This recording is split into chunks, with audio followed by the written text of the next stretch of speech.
today's topic is on the beliefs and the stories that we are telling ourselves.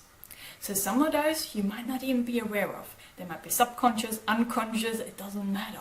But they are actually driving our decisions, even when you're not completely aware of them. This is why I really, really want you to listen to this video, right? Because this is so key. Those underlying beliefs and stories that we have, they drive the decisions. So this actually shapes the reality that you're living in, that you're having right now. Okay? And this is for all of us, right? It doesn't matter where you're at on your healing journey. It's a human thing as well, that we're driven by that. And you will notice that by the examples. Okay? And I've got so many examples out of my own life that I don't even have to use any of my clients today.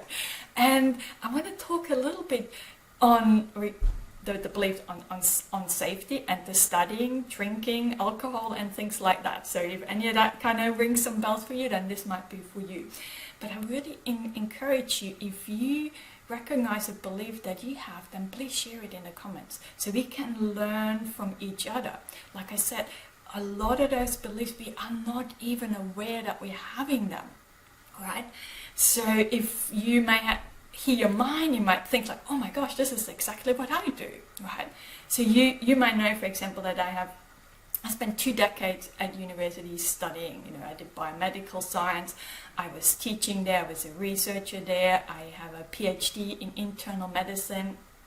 And it was actually halfway through my PhD that I became aware of one of my underlying beliefs, why I'm studying, why I have such an obsession around scientific books. I had like 3 bookshelves full of books. And it hit me. I had that underlying belief that if I was smart, then I was safe. And I didn't even notice. This is a belief that I formed in childhood because I was always behind. I wasn't a smart kid, or I wasn't bright. I was very naive. Other kids made jokes that I didn't get. Maybe that was the case for you too, right? And in primary school and in secondary school kind of age, kids can be very cruel if you don't get jokes and things like that. So I was teased a bit, right? So, but in that time, I also formed that belief that perhaps it's because I am not smart, I am dumb. This is why all this physical and sexual assault happened. So that was my driver for all the decisions in my young adulthood and all the way 30s, 40s, right?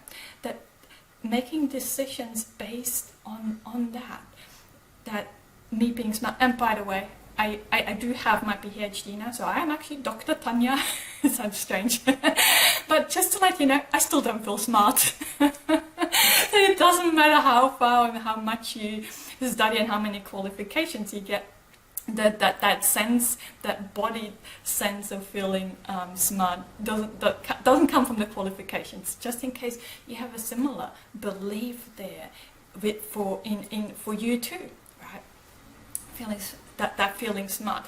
So I was not aware of that one. That was one that I was totally oblivious from, and that is trauma-based. But we have a lot of beliefs that are perhaps more from the society. That is almost like, I don't know, it's a fact, it's seen as a fact. And that's, for example, like, I need a drink to wind down. I need a drink to sleep. And as I said, I don't have to pick on anyone, they're mine. Perhaps you can relate to that. I haven't touched alcohol for over 15 years now, right? But this was a very strong belief that I had to have a drink for me to be able to sleep, right? I wouldn't be able to, I couldn't fall asleep, I couldn't stay asleep, I had so many nightmares and things like that. So, but now, like I said, I haven't been drinking for 15 years and I sleep really well. I can wind down without it. But this was a story and a belief that I had that was so strong for me for so many years that I never even assessed or analyzed. Same with smoking. I used to tell myself that I needed that cigarette for me to relax and be calm or to chill. I need that cigarette, right? And I also quit smoking, right? There's stories and beliefs that we're telling ourselves, and when we kind of put a spotlight on this and like, hang on, is this really that true? You know, what else is true about this? And building on that. But for today, I just want to actually put a spotlight on all those beliefs that we have. You know, even beliefs like that I had to go and find a doctor that can help me, right? I didn't believe that I could heal myself. I thought healing comes externally from someone outside. I needed a therapist to do this for me. I had all sorts of beliefs like that. Another classic one is that we actually do. You might do the same. I'm guilty of that one too. But we reward little kids with treats, don't we? Sweets. So you're growing up thinking that this is a reward, this is something good, and we don't even notice that. We really internalize that this is, it's a special treat, right? Even though it's really bad for our health, but we've grown up to think that way, that we need to reward ourselves in that way, and that we can't have pleasure or that reward in other ways. And I needed sugar. I used to go, you know, the big family-sized blocks of chocolate that you can get? I used to eat one of them in a day. I used to polish that off, really. That was me a long time ago, but I could not stop myself. I thought I needed that sugar hit. I was so driven by it. Yeah, that's a whole different story, my chocolate time. Perhaps you can relate, but let me know some of those beliefs or some of those stories that you have in your life that are driving your decisions. You know, perhaps you had a therapist as well that helped you uncover some of those stories that perhaps no longer serve you. But what I invite you to do is just becoming aware of them, noticing them, but not judging them. We don't want to criticize ourselves or shame and blame for having them.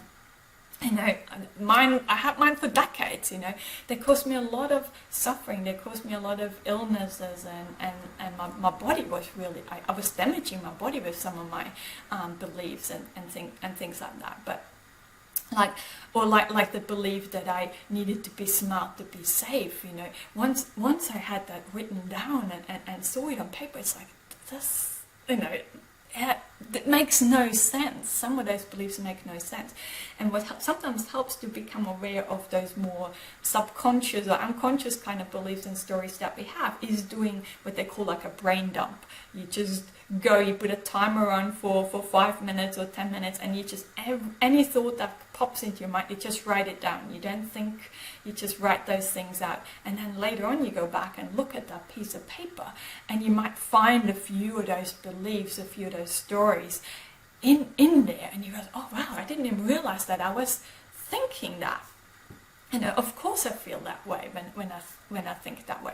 So we just want to be aware of them without blaming ourselves. Perhaps sprinkle a little bit of loving kindness on this there for ourselves, and allowing ourselves to feel good. It's like, hey, wow, I just uncovered one of those beliefs that I wasn't aware of, right? And I really invite you to post them in the comments there, because we can learn. Well, not just learn, but by seeing other people's beliefs, it actually says, oh wow, this is one that I have and I didn't even know yet, right? so we can do this for each other there as well. So as you know, I do love when we help each other, and I think this is what's so beautiful in these days, that with the technology that we have, that this is possible, that we can do that. So anyway, I hope this was helpful to you, and as always, sending you lots of love and rainbows to brighten up the tough times just a little. See ya, bye.